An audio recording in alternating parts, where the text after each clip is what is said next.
Good.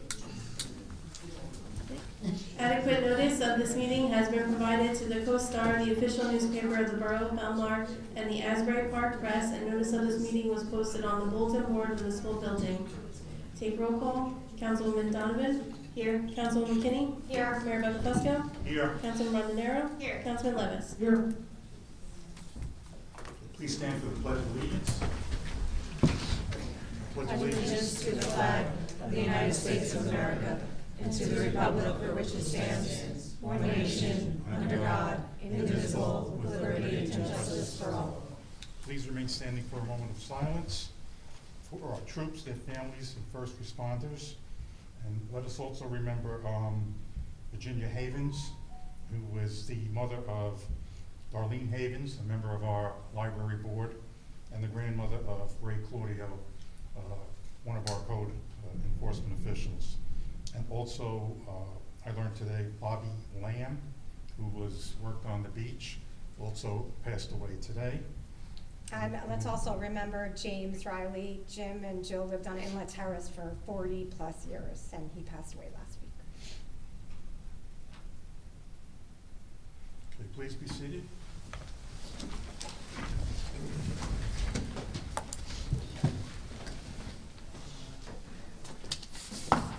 Okay, workshop. Let's start with the acknowledgement of the best practices inventory. I believe everybody received that.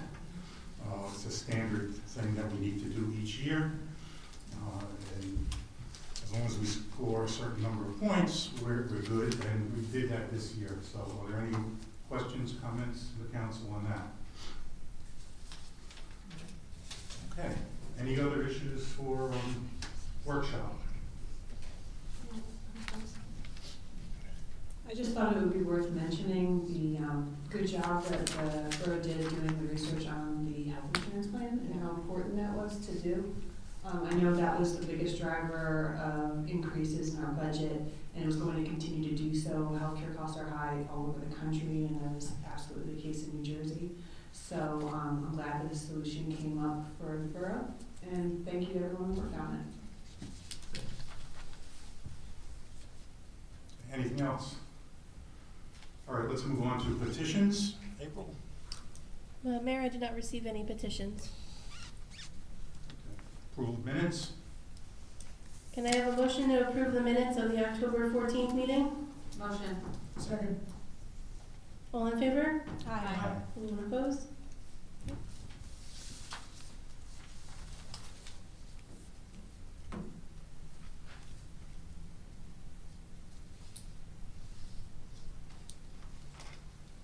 Okay, reports of council. Councilwoman Donovan.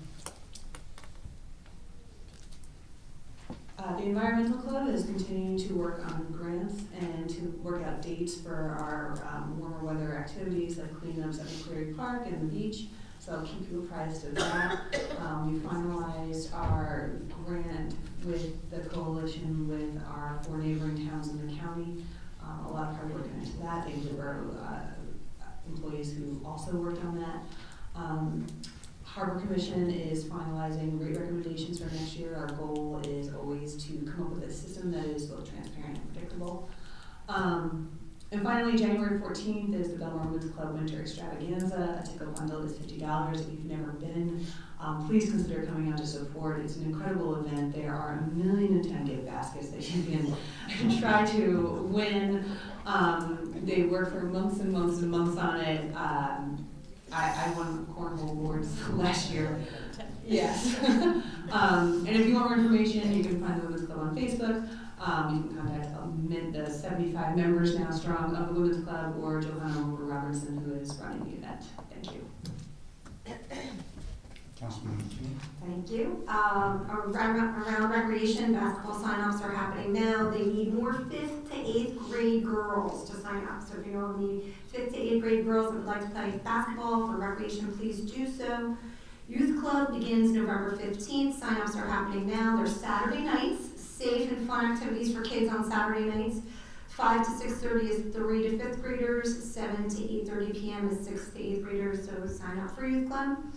St. Rose High School is having their public school shadow day, November 6th. 8th graders and transfer students are welcome to spend the day as a St. Rose High School student. Registration is at srhsnj.com/public school shadow day. And St. Rose High School and Grammar School would also like you to know their PTA biannual clothing drive. They do it in the fall and in the spring. The clothing drive is Saturday, November 15th from 8 to 10 a.m. in the church parking lot. Drop off all your clothing. They'll take blankets, they'll take towels, they'll take anything, I think they even take stuffed animals, so bring all your things. And then I would like to share that with Belmar Elementary School, so I will pass that down to you guys. The next Shade Tree Commission meeting is November 13th, and that is all I have. Thank you. Council President Montanaro. Thank you, Mayor. I'd like to acknowledge our first responders for National First Responder Day. Belmar relies on the bravest team of volunteers and employees to keep us safe. I see many of our first responders here in this room, so thank you. Thank you for what you do and your sacrifice. Our library, since our last meeting, our library had a phenomenal Diwali event, celebration, and also a local authors event, both at the Taylor Pavilion, very well attended and extremely wonderful. The library does fantastic things, including the return of the live animal series. So we've got penguins, we've got wolves, and a touch tank coming your way in the next few weeks. This Saturday is the Penguin Pointers, and that's Jenkinson's Pavilion, actually brings in some penguins to the Taylor Pavilion. That will be at 11 a.m. And then the wolves are November 8th at 11 a.m. And then we'll have the touch tank December 6th. So penguins this Saturday, 11 a.m. Please register online at belmarlibrary.org or call the library if you need assistance. The Belmar Housing Authority has its next meeting November 3rd at 5:15. I was present for their opening of bids for the facade repair last Thursday. I'll have more information on that after next week when they have their board meeting. And lastly, our veteran military hometown hero banners will be up again on Main Street this year in time for Veterans Day. And there is a Veterans Day service, I believe at 9 a.m. on Veterans Day on the 11th, where it normally is Memorial Row. Thanks. Councilman Lettis. Thank you, Mayor. We had a great Fall Fest last weekend. I want to thank the Belmar Lake Como Chamber of Commerce for putting that on. Face painting, bounce house, pumpkin painting, lots of candy and lemonade. It was a good time for the kids. They had a great time. The cars were cool. Really good time. And I also want to thank Barry for the great trunk or treat we had last weekend. It was also a wonderful time for the kids out in Dempsey Park there. And then to echo what Councilwoman Donovan said about the Harbor Commission, we are looking at doing some new rates for the commercial slips. That will sort of change the way we had done it in the past, where we're not looking at the use of the boat, but more looking at the boat itself and the number of passengers on board. So we're hoping to have a recommendation for the next council meeting that we can present to the council to vote on the rates.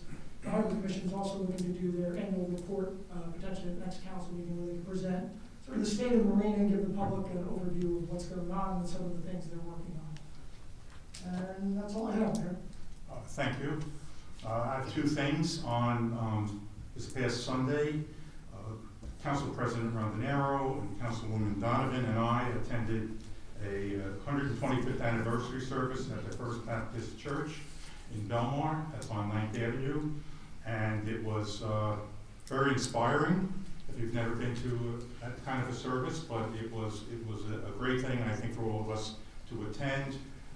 They have a tremendous congregation there. They had a little video also of people expressing, how being involved in the church has helped them, and what they get out of being a member of that congregation. So it was really, all in all, I think a very good experience for us all. And I'd like to thank, the Reverend James A. Jackson and all of his deacons who were just more than accommodating to us. And we had a resolution that we read, again, honoring the church in this, very historic anniversary. So that was that. We also had a Halloween contest in town, and if you haven't seen it on Facebook, we have some winners. The first place winner was 105 19th Avenue. I believe there are still pictures up, I'm not sure. Yeah, they're there. The second place was 1101 B Street, and third place was 213 12th Avenue. And then we had a best pumpkin display at 400 River Avenue. So if you haven't checked those out, you might want to take a look at the pictures, or just drive around and you can see them in person. Okay, that's all that I have at this point.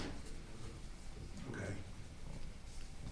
Next, we have the public session on the resolutions. If anyone has a comment or question about a resolution, please step forward, state your name and address. Okay. Can I have a motion to close the public session? Motion. Second. All in favor? Aye. Aye. Can I have a motion to approve the resolutions as listed on the consent agenda? I'll make the motion. Second. Okay, Councilwoman Donovan? Yes. Councilwoman Kinney? Yes. Mayor Buckafusco? Yes. Councilman Rondero? Yes. Councilman Levis? Yes. Okay, there are no ordinances, so now we're on to public session. If anyone would like to speak, please remember to state your name and address first.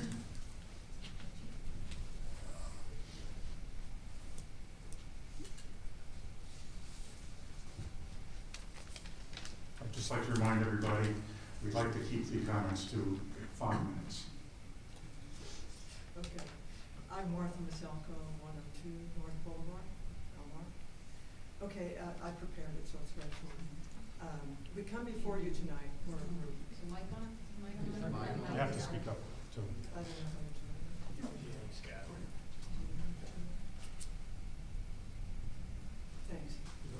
Okay, we come before you tonight to again raise concerns about the continuing delays in repairing the outflow pipe, a system that has now failed 3 times. According to Billy Musto, the pipe was found to not be in working order sometime between May and June. Residents were never notified when the replacement part was ordered. On October 15th, we learned that the final was fabricated, but the delivery isn't expected until March 26th. This is 10 months from discovery to repair. We thank the DPW staff for manually managing the lake water flow.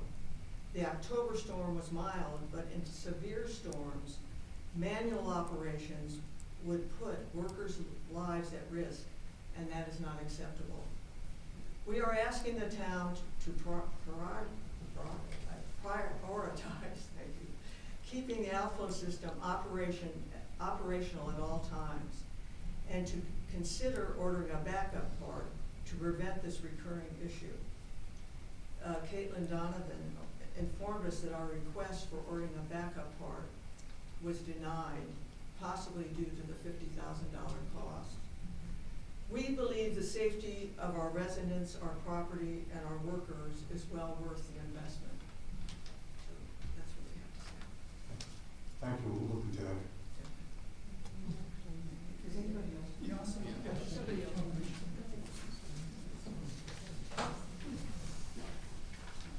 Good evening, Council. My name's Rich Seidel, 2010 Surf Avenue, Belmar, New Jersey. And it's also regarding the outflow pipe in Lake Como. I'm concerned about a number of things. One is the safety of the workers, of public workers going out there in conditions that are atrocious to try to manually operate that. But I thought when we got the grant of $6.2 million that there was an agreement as to who's going to manage the pipe between Spring Lake, Lake Como, and Belmar. Is there an agreement, and does that agreement specify who's responsible for the costs involved in repairing and maintaining the pipe? Now, people may not think that this is more of a global issue too. If Belmar is responsible and we're not maintaining that pipe properly, what happens if there is a Category 2 and all of the surrounding towns get property damage? I'd like to know from the attorneys If we're the ones managing that, do we have enough insurance to cover the repercussions of not having that pipe fixed in a prompt manner? Thirdly, this to me is not a public works issue. This to me is an engineering issue, and when you have something as seriously as this, the Army Corps of Engineers or somebody should basically be giving input in what has to be done and get this thing moving. I'll await your comments. Well, number one, I can't comment on the agreement because I'm not aware of it. I wasn't here at the time, so I'd have to go back and do research and actually look at what that agreement says.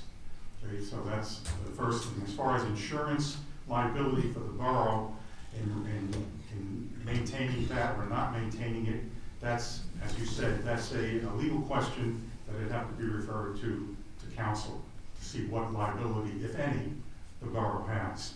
And the third thing was, you mentioned input from the Army Corps of Engineers. Yeah, in other words, this has been going on so long, and this is the third time it broke. You know, But I think the question that I have is, I'm concerned when people are saying that there's a risk to municipal workers. And I guess I have to ask our director, is there a risk for people to go and manually operate that? If a storm is severe enough, yes, there would be. But if it's gonna be that kind of event, then I wouldn't put them out there. yeah, Is this the type of thing where once it's opened, it's opened and that's, you know, and then we don't have to go back to it until the storm is over? No, actually, there's a manual gate valve at the head of the lake, and the employees were manually opening and closing it on the tide cycles. So when the tide was coming in, they'd have the gate closed. When the tide would go out, they would open it. This way, the water would have somewhere to go. But that's right at the head of the lake, so that would be right in, right in the storm. So I mean, in terms of just the risk of flooding, as long as the gate valve is being opened and closed with the tides, the change in the tides, the lake will be maintained at a certain level. I would like to think so. Right. And then the issue becomes what happens in a bad storm. And as you said, it's an engineering question. The question is, why does the valve keep breaking? Is it for design? I don't know. I'm not an engineer. So, you know, I'd have to look at that. We'd have to look at that agreement, see what the details are of that, and take it from there. And I also suggest where it's fine, this storm, we were lucky, okay, this past storm. But if people would look at the pictures after Sandy and to see how high that water got, you couldn't do anything manually. So there's then the cost of bringing in pumps for months. So I mean, this is something that should be done because the tide cycle goes out, then you have an issue where you may not be able to drain it manually, but the ocean itself will let it go out. Mayor, can I just ask a question? I was surprised by the delivery date being March 2, if it's already fabricated. Do we know whether, do you know, or Mr. King, do you know why, well, Mr. Musto, do you know why it's that far out for delivery? I know it's a huge part. Yeah, it's actually not manufactured yet. It's being fabricated. That was the delivery date. So, and it is a 60-inch pipe, and the parts are not on the shelf. Everything needs to be handmade, and the company that is making it obviously have customers in front of us. So when they get to our pipe, when they get to our valve, is when they work on it. I think this is gonna maybe sound ignorant, but is there any option for manufacture that part more quickly? I think you have to put the whole thing in perspective also. I mean, yes, if there is a very severe storm, then it's a big problem. If we're just talking about rain and potential flooding, it sounds like to me that in the meantime, the manual opening and closing is fine. We get into the problems when we have a situation where it may not be safe to put the workers out there.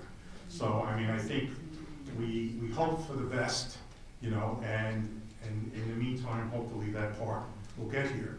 I don't wanna be, you know, predictor of doom, but even with a new part, you know, that new part can be put in, and 6 months from now, in a big storm, it could fail. So we always have to have options beyond relying on that part.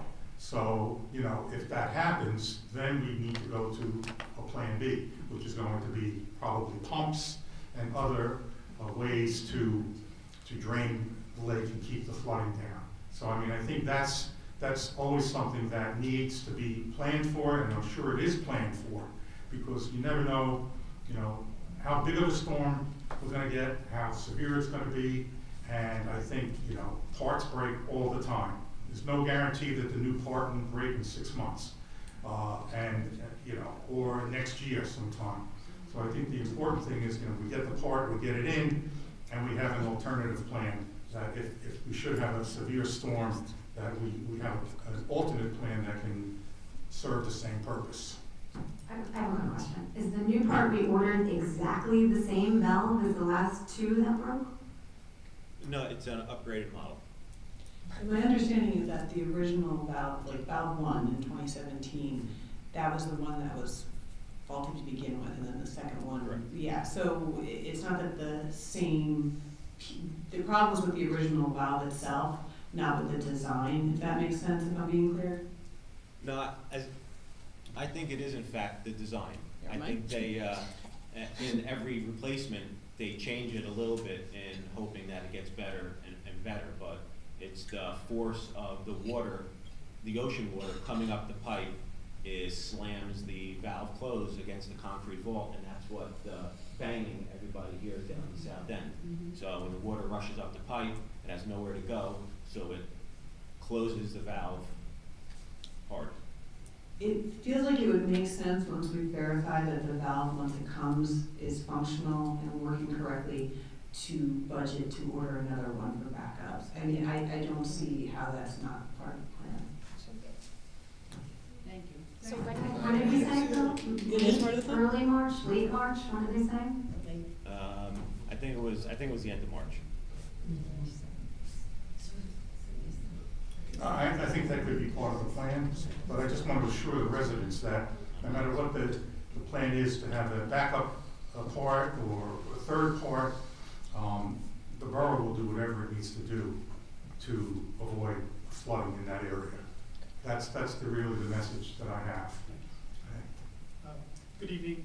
My name's Eugene Jacoby. I live at 2006 Surf Avenue, down that end.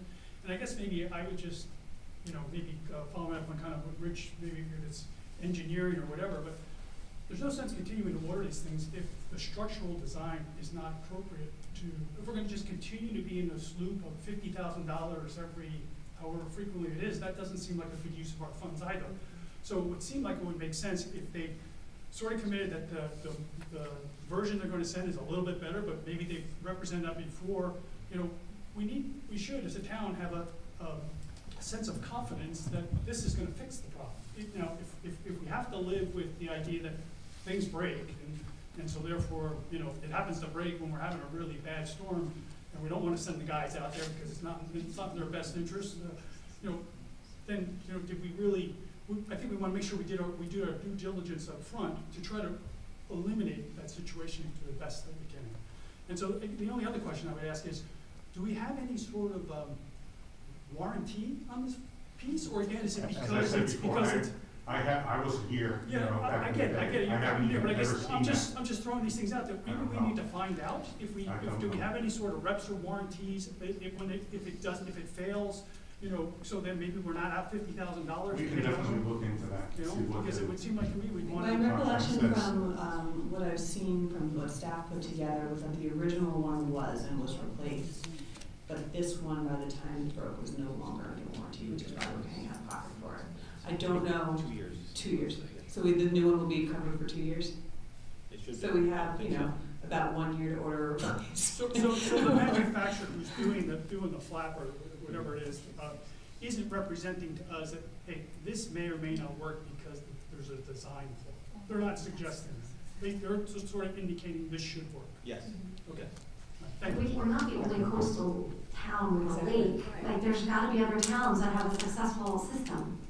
I mean, we got a grant or whatever, but there was I an think- investment made, right, to try to fix the problem. And it seems like we're still sort of at risk here for. Councilwoman Kibbe brings up a really good point, that there are other coastal lakes that have connections and valves. And it's certainly something that we can look into. We meet with those towns about the lakes, so I can put that on the agenda to ask. I wouldn't be surprised if they have the same thing. Yeah. You know, this is a very niche issue, but I will look into it and report back. Again, if I sent out an email to some residents, if you wanted to receive them, you can just let me know, cdonovan@belmar.com. One last thing, it's just,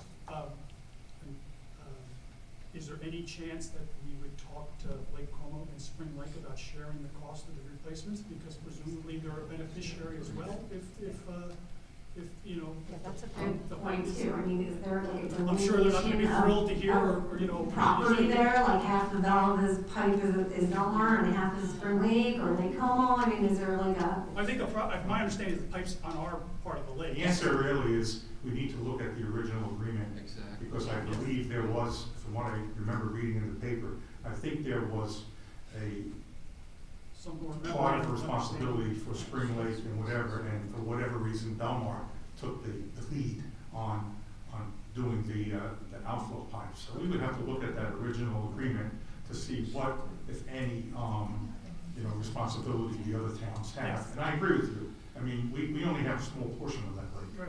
when you think about it.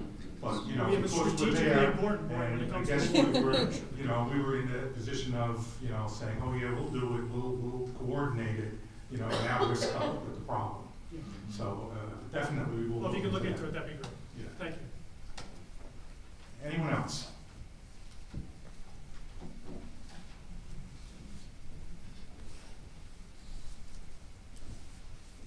Lorraine, or keep them be, and I'll keep it under 5 minutes for you.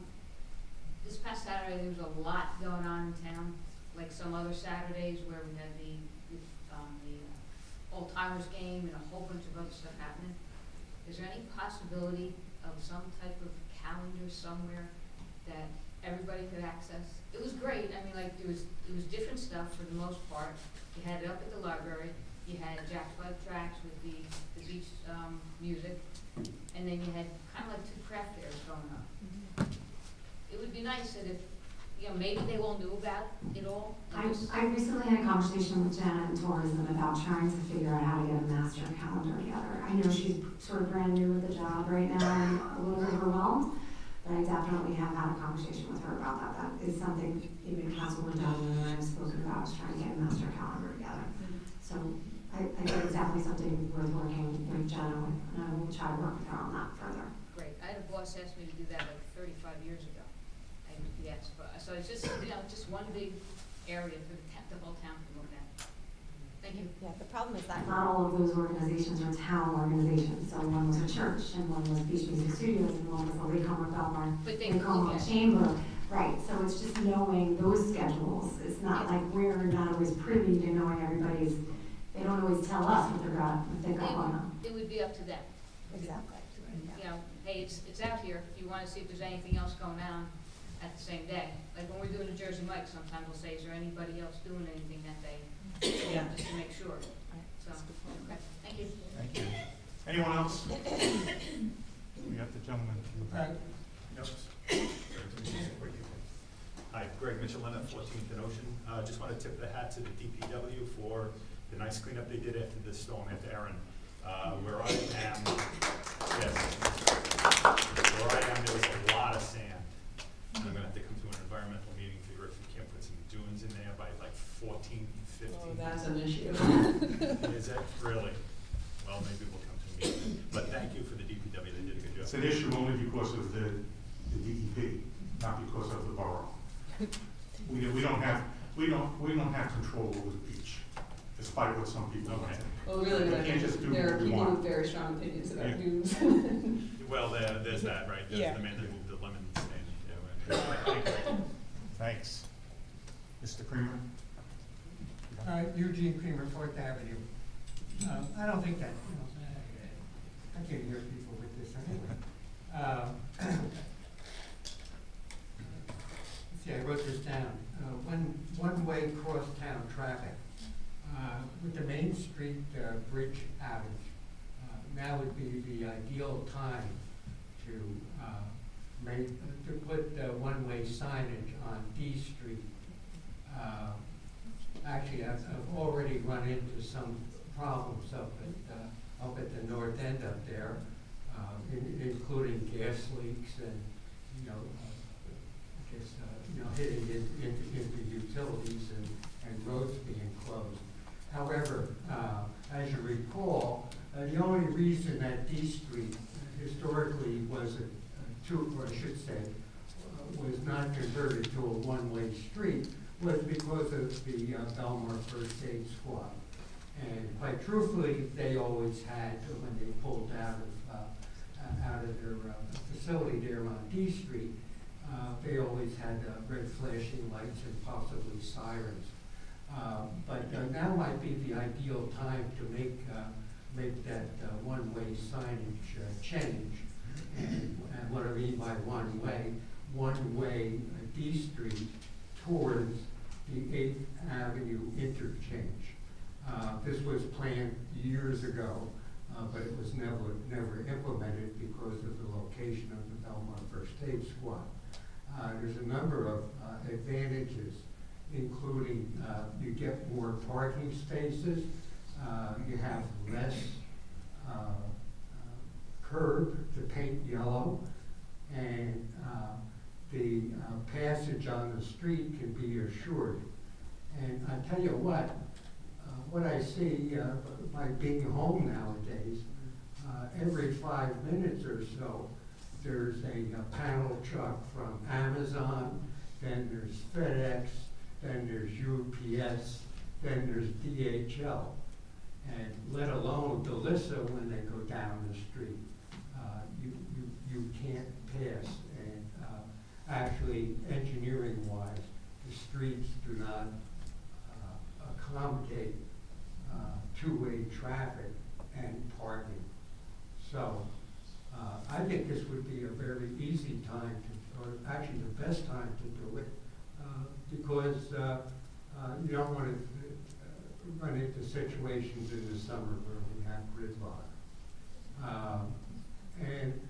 Like I said, more street parking spaces for the people who live on the streets. You can check that with A Street, B Street, C Street, and E Street. Also, the environmental benefit is that if there are trucks that have to go down the street, they ride the crown of the roadway and don't destroy any street canopy, tree canopy that you're trying to establish on the roads. Actually, that seems to be the goal of our adjoining municipalities here, is that they're trying to increase the tree canopy over the blacktop. It generates a lot of heat in the summer, and actually there's days that you can go out there in the summer and probably fry an egg in the middle of the street. Just a recommendation, maybe you want to have, this has been checked by engineers before, but you may want to have the new borough engineer take a look at that as far as the recommendation is concerned. Okay, thank you. I actually drove down, after your last comment, I went down D Street from 5th Avenue where I live, and it's pretty much a clear sail all the way down to 16th. So I just wanted to know, I did look at your suggestion, and it's something that we would have to take up with the council in conjunction with the chief and traffic and engineering, but I think it's something we might want to look into. So thank you. Yeah. I personally love that it's a two-way Yeah. street. Personally, I'm sorry. May I but just make think a comment? Yeah. Yeah. Just make a comment. That is the only through street Yes. for the entire town and Yes. into Lake Como for emergency vehicles. Yeah. And that is one of the reasons why there's no parking on one side, so that you can have the two-way traffic. Well, that's what I Not said, just we need to because really- of the first aid, but for the fire and police as well, so just take that into consideration. Yeah, also, I don't think we've actually experienced the closure of the Main Street Bridge, not during the summer.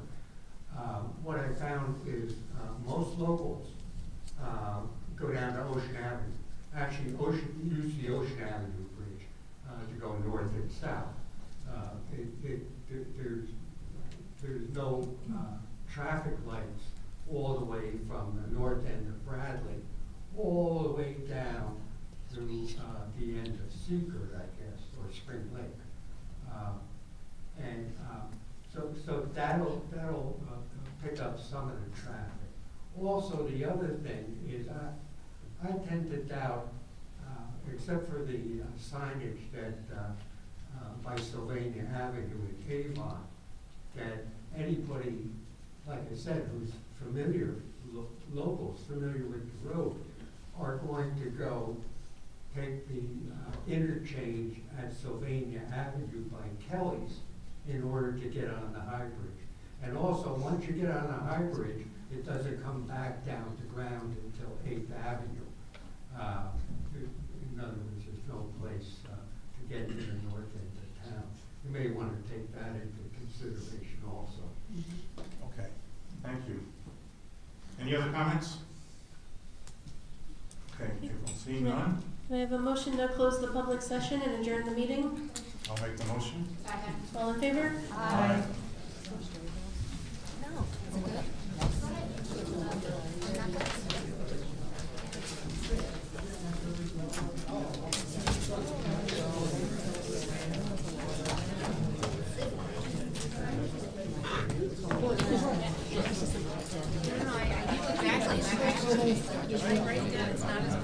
Yes, sure. The worst ever. You're not related to yeah. Okay. So, Rich? R46. R46.